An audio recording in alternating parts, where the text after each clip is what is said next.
¿Se puede pelear como lo hacen en Dragon Ball o en Dragon Ball Z? Obviamente quitando la velocidad y la fuerza exagerada, ya que bueno, como es un anime de peleas, obviamente pues sí tiene movimientos de artes marciales que sí existen en la vida real. Además de que Dragon Ball probablemente inspiró a más de uno a hacer ejercicio o a practicar algún tipo de arte marcial, por lo que probablemente sí. Se habrán preguntado si es posible pelear de esa manera, obvio, quitando los poderes y eso de romper edificios, etc. Así que lo que estaremos haciendo en este video será ir saga por saga analizando las peleas para ver si hay movimientos posibles en la vida real y si hay movimientos posibles ver qué tan prácticos serían realmente. Así que vamos a empezar con la saga Saiyajin, la pelea de Goku y Piccolo contra Raditz.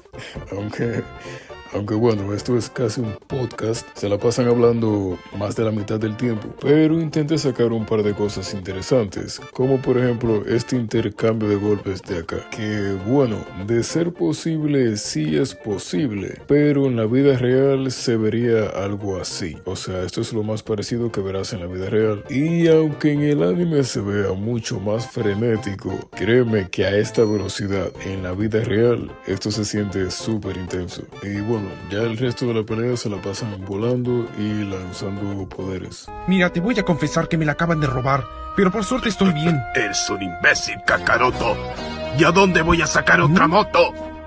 No debiste quitarle el ojo a esa moto, Y luego de esta pelea está lo que sería el entrenamiento de Gohan, el entrenamiento de Goku, pero realmente no son peleas reales hasta que llegan Vegeta y Nappa, que aquí realmente sí quedan mucho de qué hablar. Y bueno, en estos capítulos hay muchas peleas mezcladas, entonces vamos a empezar hablando de la de Ten Shin Han contra el Saibaman, que bueno, en realidad es una pelea bastante corta, o sea, no hay mucho que destacar, simplemente el codazo que le da Ten Shin Han a la boca del estómago del Saibaman, que esto obviamente no es nada wow, o sea, obviamente es posible, pero con la diferencia de tamaño que hay entre Ten Shin Han y la cosa esa verde, pues hubiese sido más práctico un puño a la boca del estómago o incluso una patada. Y bueno, la pelea básicamente acaba con ese golpe y después le sigue la pelea de Chayan al revés, que es Yamcha, y esta pelea es super Dragon Ball, o sea, se la pasan volando y peleando a una super velocidad, y lo poco que se ve, otra vez como en la pelea de Raditz y Goku, es un intercambio rápido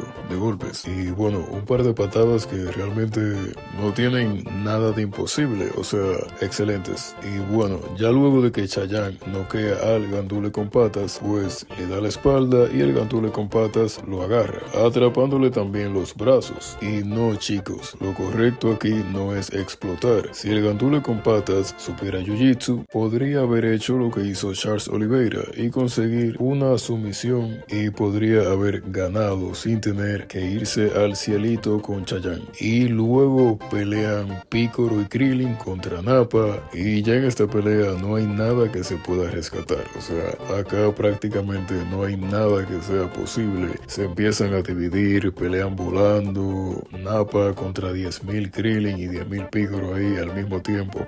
Lo que sí se podría rescatar es que luego de que Nappa le rompe la madre a Piccolo y a Krillin, Gohan le da una patada. Esta es una patada básica realmente, una patada excelente, o sea, es una high kick de toda la vida. Hubiese sido mucho mejor si dejaba el otro pie en el suelo para más equilibrio. Aún así, imagino que habrá saltado porque no alcanzaba. Y aún así, saltando, no deja de ser una excelente patada. Me recuerda a esta que lanzó Anthony Pettis, que fue de hecho increíble. Y luego viene la pelea en la que Goku se saca la chota como un hombre de verdad. Y de esta pelea de hecho sí se pueden sacar varias cosas interesantes. Y lo primero a destacar sería la diferencia de peso. Obviamente en Dragon Ball no importa, pero en la vida real es otra historia. Ya que supongamos que una persona del tamaño de Goku y una persona del tamaño de Nappa fueran a pelear en la vida real, uno naturalmente apostaría por el que tiene el tamaño de Nappa, y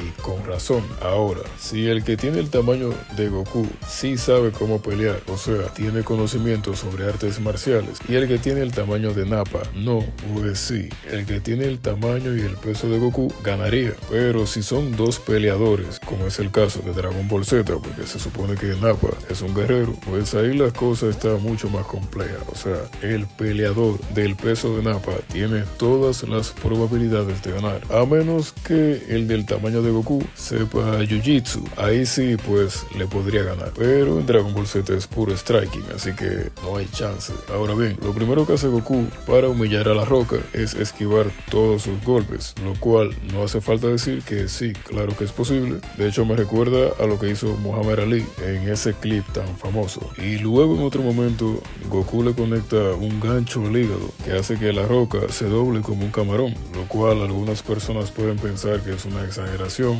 pero realmente un gancho al hígado es capaz de finalizar una pelea y dejar incluso a alguien profesional fuera de combate. Ya luego de aquí la Roca se fresea y le da por pelear en el aire, así que a partir de aquí nada es posible, así que Goku le rompe la espalda y luego Vegeta lo cocina, y esto da paso a lo que sería la última pelea de la saga, Goku contra Vegeta. Esta es la pelea más larga de la saga, por lo que realmente hay varias cosas interesantes que analizar. Al principio hacen un intercambio de golpes rápido, como pasó en la pelea de Goku contra Raditz y de Yamcha contra el Saibaman. Esto se vería así en la vida real. Luego de que Vegeta empieza dominando, Goku se enoja y le empieza a partir la madre, y en un momento de esos Vegeta sale volando, se impulsa con una roca y lanza un golpe que sería como un Superman Punch, y en la vida real se vería algo así. Luego Goku le esquiva un cross y le conecta un gancho al hígado que hace que le dé como rabia a Vegeta y empiece a convulsionar o algo así. Esto obviamente es posible en la vida real, de hecho es uno de los contraataques básicos para cuando consigues esquivar un cross. Y luego viene uno de mis momentos favoritos, que es este, ya que tiene dos posibilidades interesantes. La primera es que Goku pudo agarrar a Vegeta y hacerle un suplex, como por ejemplo este que hace Rampage Jackson, o en el caso que en Dragon Ball Z hubiese peleas en el piso, esta posición sería muy favorable para Vegeta, ya que se parece a una montura completa, y desde aquí sería muy favorable el Ground Pound para Vegeta. Y ya luego de aquí la pelea deja de ser mano a mano, se empiezan a lanzar poderes y además Vegeta se transforma. Y eso sería todo por hoy. Si te gustó el video, déjanoslo saber en los comentarios para hacer una segunda parte con las siguientes sagas. O también podría ser sobre otro anime como Naruto y Jujutsu Kaisen, que tienen muy buenas peleas. Recuerda que subimos videos todos los sábados, así que ya sabes, suscríbete y nos vemos el siguiente sábado.